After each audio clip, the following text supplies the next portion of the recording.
I am Megan and welcome to Battle Royale with Cheese, the website where you can get all of your TV and film news, reviews and trailers. And this was actually supposed to be a different video to just end off the year. I was supposed to be doing a review on the Robbie Williams biopic Better Man. However, I haven't been feeling too well for the past few days and I haven't been well enough to actually go to my cinema. So I thought instead what we'd do is just a very casual, informal look at films from the past year and say what my favourite ones are, what films I've missed out on and really should watch. In terms of the Better Man review, I'm aiming to get that out in January. So that'll be in January at some point once I'm better. But yeah, I just thought this would be a nice video to end off the year by talking about my favourite films of this year. So I do have a list on my phone down here, and just a heads up, this isn't going to be a top 5. I did originally want to do it as a top 5, but I couldn't actually decide where to put each film in their entry point. And there's definitely a couple where I was like, okay, well they're equal. They both deserve to be in a certain number, so I kind of gave up and was like, you know what, let's just say these were all my favourite. So, in no particular order at all, VHS Beyond, so this is on Shudder, this is the anthology found footage film, fantastic, really, really good, and not all of them I've enjoyed, but this one I definitely really enjoyed. And especially the skydiving short, really, really good. And that jump scare. That jump scare. Wow. Deadpool and Wolverine. I went to a midnight screening of this one and really enjoyed it. Especially since I wasn't that keen on Deadpool 2. But I thought this one was really good. Wolverine, Marvel Studios now being, you know, in charge of the Deadpool thing with Fox takeover and all that lot. Really, really worked. I was worried about whether this wasn't going to work because of the Disney takeover, but no, this was great. They still kept the bloody gore, the swearing, and the rude humour in, which is something I thought and I think a lot of fans thought they were going to soften, and I'm really glad they didn't. And yeah, Hugh Jackman, sorry, you're going to be doing this till you're 90. Look Back. This was an hour animated film on Amazon Prime. And this is something I just discovered out of the blue. This was on my recommendations on Prime Video. Really, really good, emotional film. Didn't expect it to be as emotional as it was. But the animation is gorgeous. And it's a really beautiful story about two unlikely friends who meet due to the same hobby that they have in common, which is drawing and artwork. Really, really lovely. The animation is really gorgeous and they utilise some really unique styles in there as well that fit perfectly. And yes, also just very emotional as well. Even if some parts I saw coming, yeah, very emotional. But this is on Amazon Prime. This is called Look Back. In a Violent Nature. This was very divisive amongst the horror community when this came out, but I loved it. I can see why it was divisive and why some people didn't like it, why some people loved it. I thought it was a very unique execution of a genre that we're very familiar with. And there was definitely some interesting kills, including one involving yoga. If you know, you know. I'm very interested to know what the confirmed sequel is going to do as well. I'm not really sure where you can take this now, especially since the executed unique idea has been done. So I don't really know where the sequel's going to go, but I'm definitely interested to know where it's going to go once it comes out. So we're starting to get into the tail end of 2024, and the next one is Wicked Part 1. I didn't really have much knowledge of the show, and I went with my sister who had seen the show before and knew what the story was. And wow, this film's incredible. This film is incredible. I really, really enjoyed it. And even after I went to watch it, me and my sister have been watching behind the scenes footage of it, like making of.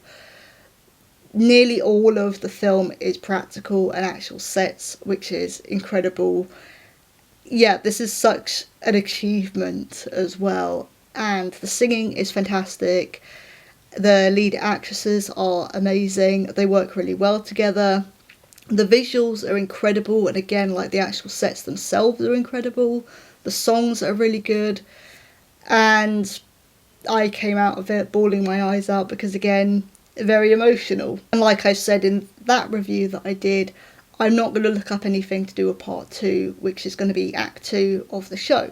So I'm actually not going to look up anything. So in terms of the sequel that's going to come out in exactly a year's time, I can't say anything on it because I'm going to deliberately not look anything up about it. At the time of recording, this only came out about 9 days ago in the UK, but it's already grossed $200 million worldwide, completely crushing Mufasa the Lion King in the process.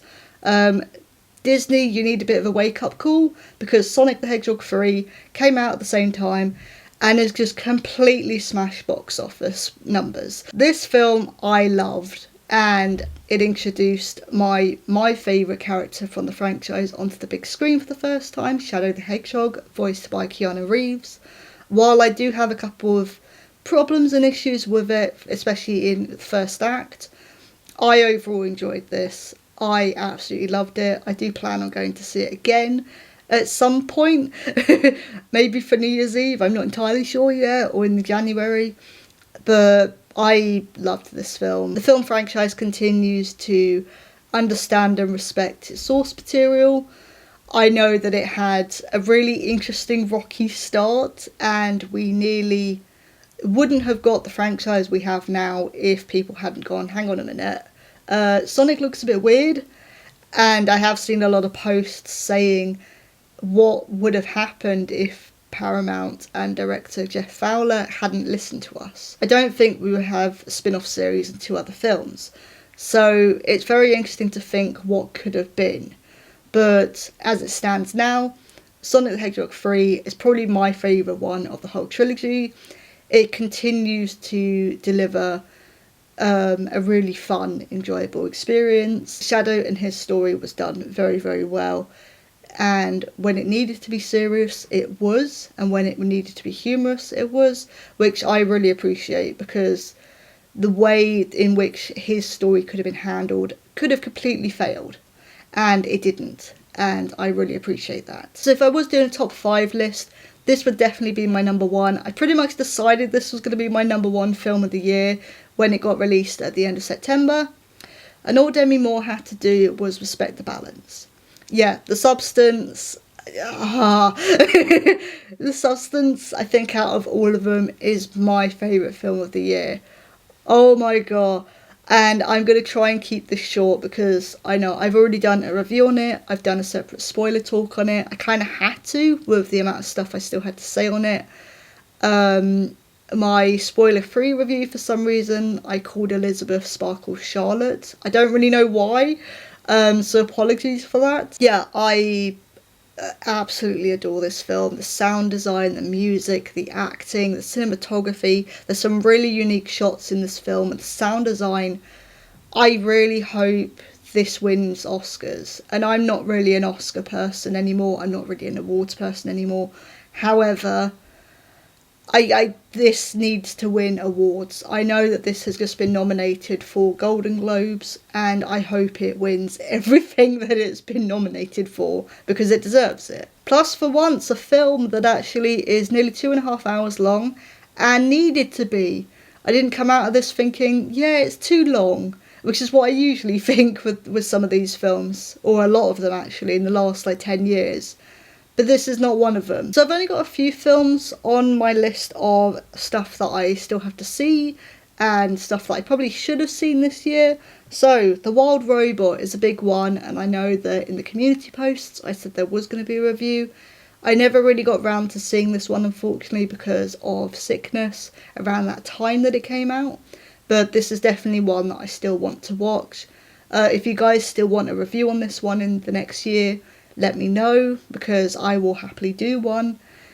And yeah, this looks incredible, but this is one that I still need to watch. Monkey Man was a film that I think came out at the beginning of the year, and this is something else that unfortunately can also happen. My local cinemas weren't actually showing it.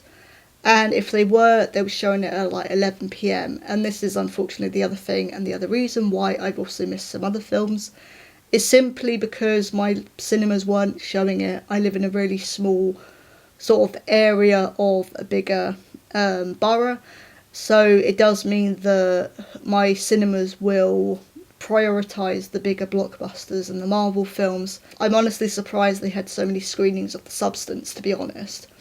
But yeah, Monkey Man was one that I missed because of that. Longlegs and Smile 2. I didn't see these ones for very similar reasons, which is purely I was not in the mindset to see them at the time. And I think Longlegs came out around the same time as Fright Fest, so I was still busy at Fright Fest. And then immediately afterwards it was my birthday, and I was away for my birthday. So it kind of didn't happen, and then Smile 2 came out at the same time as a couple of other films. I cannot remember which ones they were, but they came out at the same time as a couple of other films. And then I just wasn't really in the right mindset to watch it at the time. But it's still, like, both of them are still films that I do want to see. I think I just need to be in the right mindset, and I know that with the first Smile, that was really scary, and I've been told that the second one is just as scary, so I think I need to like mentally prepare myself for that. But yeah, those two are definitely films that I still want to see. I know there's been a lot of other films that have come out this year, but those are the ones that have stuck out to me, of the ones that I still want to watch for the coming year. But yeah, that was just a really informal here's my favourite films of this year. I'm not going to do a worst list because, again, if I don't think a film looks very good, I'm not going to go see it. Unless I think I can get a review out of it for you guys, then I'll go see it, but otherwise I won't bother. So I don't have a worst of list, and I always prefer doing the more positive side of it and the best of kind of thing. And like, here's my favourites. But yeah, if you want me to do reviews on The Wild Robot, I will be doing a review on Better Man, which will be in January. If you want me to do a review on Squid Game 2, let me know as well, because that came out on Boxing Day. I've just got around to start to watch it because I've been away visiting family since Boxing Day. So I've only just started watching that, which is why there's not going to be a review on it yet. Well, that will be up to you guys. If you want a review on it, let me know. Otherwise, I know the people would have already got there first. But yeah, let me know if you want a review on Squid Game 2. But until then, that's it for 2024. Thank you all for watching, and thank you all for supporting the channel this year. I know this is the first year of being revived for about 2 years, but I definitely decided this year I thought it would be fun to revive the channel and do video reviews for Battle Royale with Cheese. It's been really, really fun. I've definitely got a few plans for the coming year as well.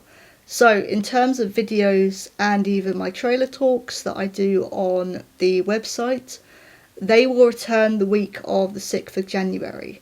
So it'll probably looking more likely to be the 8th or 9th of January. But to start the year off, I potentially have 2 very interesting films to review. I need to try and find them first, and I'm waiting for like a cinema showing for one of them. But yeah, if I get to see them, they're going to be very interesting. It's going to be a very interesting videos to do. But yeah, the videos will continue the week of the 6th of January. Trailer talk articles on the Battle Royale with Cheese website will start around the same week. Until then, Happy New Year, and I will see you in 2025.